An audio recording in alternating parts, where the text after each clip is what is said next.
Welcome, young one. You have just been born into a little planet nestled into its own little corner of the universe. You will now be living in a continent named Teyvat. But don't worry, you have picked a good destination. This is a beautiful place, full of amazing plants and animals. Just be careful because they can and will kill you. Oh, did I mention the monsters? Do watch out for those as well. There is also powerful elemental magic that permeates the entire world, allowing its wielders to do amazing feats. But it's not for you. Prolonged exposure is not recommended. Speaking of feats, if you've come here with grand heroic illusions, this is the time to shed them. Leave the heroics to the supernatural beings, will you? We don't want you to get caught in a crossfire. You are just human after all. What kind of beings, you ask? Oh, there are all kinds of yokai, there's Teppei, but most importantly, there are the gods. Don't worry, you will learn all about those soon enough. Just cross your fingers and hope you were born into a good nation. You really don't want to be at the mercy of the most capricious ones. Still, it is not the gods that walk the earth alongside you that you need to fear. At most, you will be collateral damage to them. No, if you want to be worried, you should cast your gaze into the heavens. You might just find there is something gazing back. Congratulations, you are Celestia's new plaything. Please enjoy your stay in Teyvat. After all, there is no turning back anymore. Show of hands. How many of you remember Tepe? How many of you were truly impacted by his death? How many of you think the Traveler still thinks about him? I'm going to hazard a guess and say that most of you probably did not answer me to all three of those questions. And I cannot blame you.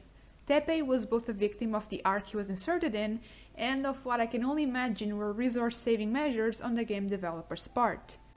To this day, I still cannot give you a clear timeline of the events that went down in Inazuma. Admittedly, I have no idea how long the war between the Shogunate forces and the rebellion lasted. Though it was a war, so to err on the side of caution, I'd say it probably spawned a couple of months at least. That is, from the moment the Traveler joined the rebellion until the end of it. And that should have given the writers enough wiggle room to have the friendship between the Traveler and Tepe bloom in an organic way. But it never happened. The first time those two met, the Traveler saved Tepe from being attacked by Yoriki samurai. From that moment, it became clear that he was a little bit envious, to say the least. There he was, freshly transferred from the logistics division at his own request, trying so hard to prove his worth despite being a barely passable fighter, only to be immediately overpowered. And here comes this foreigner, capable of wielding the amazing power of the elements. Several of them, and above all else, they didn't even need a vision. The Shogun could try to take their power from them, but she wouldn't be able to. The Traveler, unlike the rest of them, wasn't under a divine thumb.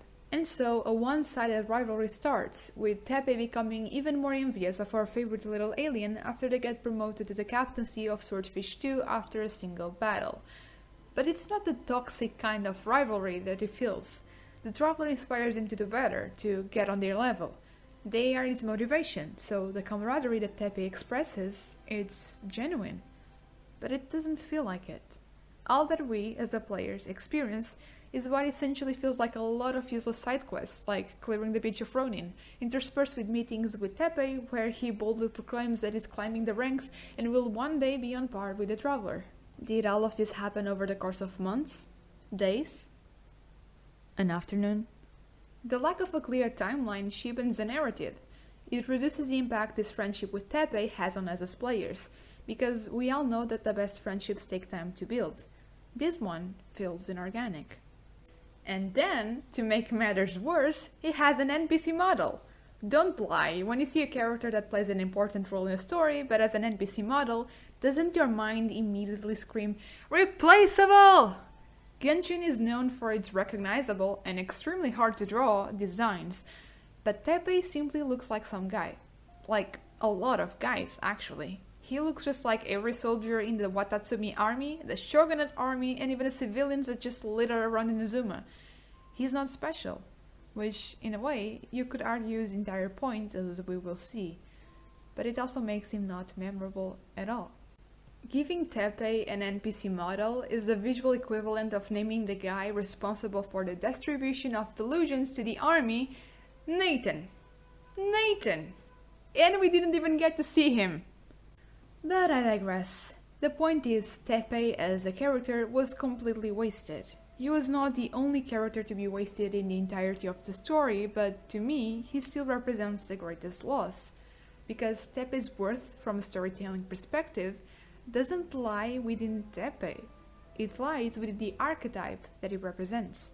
He is not one, he is many. He represents humanity's need to rise above, the need for freedom, for power, the desire to not be subjugated by the divine. The rebellion fought against the iron grip rule of the shogun, but the catalyst for the war were the Vision Hunt Decree and the Sakoku Decree, and the latter was part of the former. The shogun wanted to make sure all the Ologians were trapped before her servants could pick them out one by one. Even though every Inazuman and foreigner within Inazuman territory was affected by these decrees, the people who had it worst were the Vision Wielders. Tepe and the rest of the army were fighting for their own freedom, sure, but they were also fighting to retrieve humanity's lost power. Humanity's, not Tepe's, because the power of a vision was something he never got to know. He wasn't fighting for himself, he was fighting for all of them. He was meant to be the embodiment of the human spirit. If you will allow me to drop a Honkai Star Rail quote on you, there is a character that says, "Humanity never conceals its desire to control the heavens." And I think that desire is exactly what's at stake here. It's a desire that has made itself manifest within Teyvat many times, from a smaller, more consensual rebellion, like what happened in Liyue with the humans taking control of the nation, to the rebellion against the Arabian in Old Mondstadt, to Khaenri'ah. Because wanting to control the heavens sure is a form of mortal arrogation. While we still don't know exactly what the fallen nation's goals were, they most surely went against the divine in one way or another. So, humanity's uprising is a recurring plot point, but it either ends very badly or isn't fully successful. Khaenri'ah definitely bit off more than it could chew, that's a prime example of things going as far south as they could, but what about the other two rebellions I listed? Those were successful, were they not? Well, it depends on how you define success. Yes, the Arabian was supplanted as planned, and the people did get their freedom. Their goal wasn't to get rid of a god altogether, so trading their tyrant for Barbatus was a very good deal. He gives them all the freedom they could possibly want, and he's around when he truly needs to be. But still, it's a grim reminder that humanity alone cannot compete with the divine. They needed Barbatus and Andreas to help them, and still suffered losses. And you know what's ironic? Vanessa was the blade that severed the chains of slavery within Mondstadt centuries later. But for all her strength, she was only able to do so because of Barbatus' help. And after that, she became Mondstadt's defender, representing the might of humankind, and oh wait, she ascended to Celestia. She became a god. She left her humanity behind. We'll get back to that. Anyway, what about Liyue then? Surely they didn't need the divine to get involved. Well, I guess that depends on how you define the Adepti. They may not be gods in the same sense the Archons are, but at the very least they are supernatural beings. They played a very big role in funding of Oziel. Ningguang even commented on how the Millelith would have suffered far greater losses if it weren't for their help. But the human lives that were lost, those weren't given the time of day, not even by their fellow humans. They never are. When Baisht came to avenge her husband, the Adepti had been excluded from the fight. The humans finally got rid of their training wheels and went to war alone. But they would likely have lost if it were not for Shenhe. She is human, but she was trained in the arts of the Adepti. Ganyu, a half Adeptus, also sided with humanity. Even the Jade Chamber wouldn't be able to be controlled if it wasn't for Adeptal technology that it possesses. Humanity was still relying on the Adepti. And don't even get me started on vision wielders. Can a person with a vision even be considered human? In order to answer that question, we must first define what a god is. From observing the Archons, we can gather that gods are beings who can manipulate elemental energy, are far more powerful than humans, can change their physical forms, and have a lifespan far greater than that of mortals. Well, an Allogene can also manipulate elemental energy, even if they require an external focus in order to do so.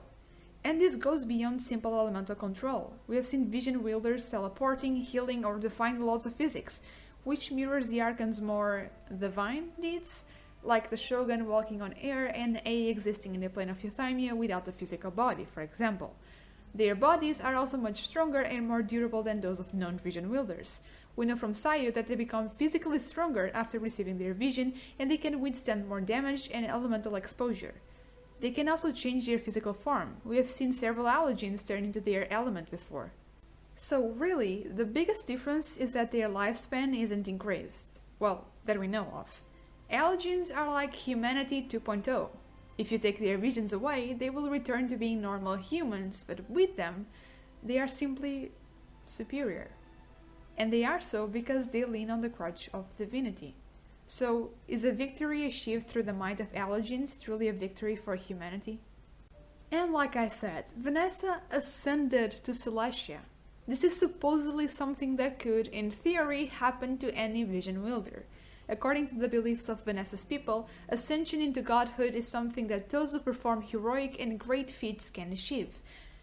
But is ascension really that noble? Genshin is famous for sprinkling lore into the gameplay, and like you all know, when you are leveling up your characters, you have to get them through several ascension phases. And what happens every time you do? They get stronger, more powerful. So is Celestia's criteria really that noble? Or are they going after strength? The reason why visions are awarded in the first place has still not been revealed, but it seems weird that Celestia would simply allow super powerful godlike human beings to do as they please when they are not necessarily subservient to the heavenly seat of divinity. Perhaps, as soon as an allergen gets too powerful, Celestia revokes their humanity because they recognize they would be a strong ally of humankind. So, in the end, ascensions could be yet another ploy to keep humanity contained and controlled. And if that is their goal, they have been quite successful so far. There are a lot of tales about the torture and annihilation of many humans scattered throughout this game. From the experiments Sotore performed on children to the people of all nations who died during a cataclysm. Human suffering is abundant, but it's never the main focus of the storyline. If anything, it is kind of swept under the rug. It's diminished. Because humanity is not important. How could human lives matter when there are gods and supernatural beings around? If you think about it, the realm we have experienced in game thus far is called the human realm. But that almost feels like dark humor. It was created by the Primordial One to house what should be the creation it holds dearest, humankind, hence the name. And yet it is filled with things that are extremely dangerous to humans. It is permeated by elemental energy, but the human body cannot withstand that. It is rife with monsters, but your average human does not have the ability to defend themselves. Even the gods who should watch over them are often a source of doom. Morax created an entire mountain chain during the Archon War. Do you think there was no collateral damage? And when Havria, god of salt, was killed by her people in an act of mercy, her followers discovered just how dangerous even a benevolent divine presence can be. Even the one place that was created for humans is highly hostile to them. Humanity is utterly powerless, at least in its current state, is what Teshrat and Navu Malikata would likely tell you. But that's another topic. Regardless, the Traveler is not. In many ways, they are the opposite of powerless. And they are also kind and compassionate. And yet, they seem to be mostly blind to the suffering of the common people. Oh, they feel for them, on an individual basis, but at no point have they commented on the systemic issue at play. And that's where Tepe steps in. I wholeheartedly believe that Tepe was meant to be the plot device that opens the Traveler's eyes to this issue. The scene that better displays this is when the Traveler faces A in the plane of Euthymia for the last time. They were losing until the Aimiko gave them some advice. It's at that point that we see Tepe's image flickering over the Travelers, followed by them attuning themselves to the ambitions and wishes of humanity that were tied to the visions, awakening them. The irony doesn't escape me that it was the visions that gave them a power-up at the end of the day. They were aided by the divine in their fight against the divine, not by the humans themselves. Usokazuha does something similar with his friend's vision, so it appears a masterless vision, or one that has been removed from its holder, can be activated if someone's ambitions line up with the ones that led to it being awarded in the first place. Regardless, it was still humanity's spirit that came through and made victory possible. At least I believe that's a takeaway message here. and Tepe's ghostly presence in that scene is likely meant to represent him passing down the torch to the Traveler. If he was an archetype of the human spirit and might, this could represent the Traveler becoming the chosen champion of humanity. And that's a plot point that I am absolutely convinced is going to come up at some point. Think about it with me for a second. The Abyss Twin is currently at war with Destiny, but they are also very much trying to revert the curse to turn the Kandrians into monsters. They believe that being returned to the natural cycle of life and death is preferable to the fate that was bestowed upon them. So essentially, they are opposing divinity in order to return humanity to those who lost it. Now, we know that the Sinner was involved in them joining Clothar in the Abyss Order, so I'm not claiming they are doing this purely out of the goodness in their heart, and that all they care about is helping the humans. There is likely a lot more at stake here that we just don't know about yet. But at the end of the day, regardless of motive, doesn't this also kind of make them a sort of champion of humanity? And if you remember, they seem extremely certain that after completing their journey, the Traveler will come to the same conclusion they did, meaning the Sealing expects the Traveler to ultimately side with them. The problem is, so far, the Traveler is very buddy-buddy with all the Archons they have met. And yes, I'm sure Fossilor is probably going to arrest them, but I'm also sure they will make up. I mean, think about Beelzebul. And that's not a bad thing. The Archons aren't evil, they do care for the people. Some in better ways than others. But just by virtue of their existence, humanity can never rise above.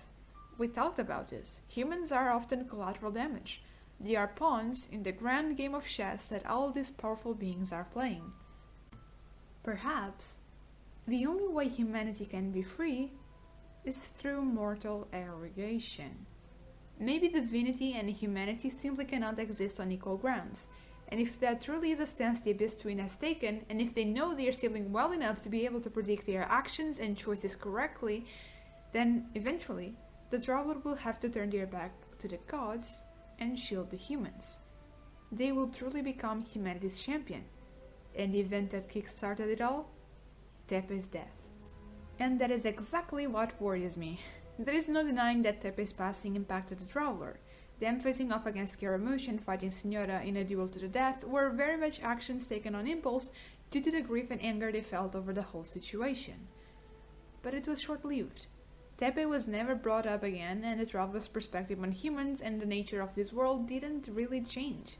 So I am afraid that whatever character development may result from this will seem like it came out of the blue. In other words, it may end up feeling as inorganic as the friendship the Traveler had with Tepe. So, if this is the path the writers are planning to go down, it will have to be handled with care. But what do you think? Was Tepe just another disposable character, or was he meant to change the direction of the whole story? And what do you think about the twins being possible champions of humanity? Do let me know your thoughts and theories in the comments down below. Anyway, I have been gone for a very long time because I had the worst semester of my life with an unholy amount of assignments to get done, so I am sorry for being inactive. But I am free now, and I will make that everyone else's problem. My name is Blue, and I will see you again soon. Safe journey, travelers!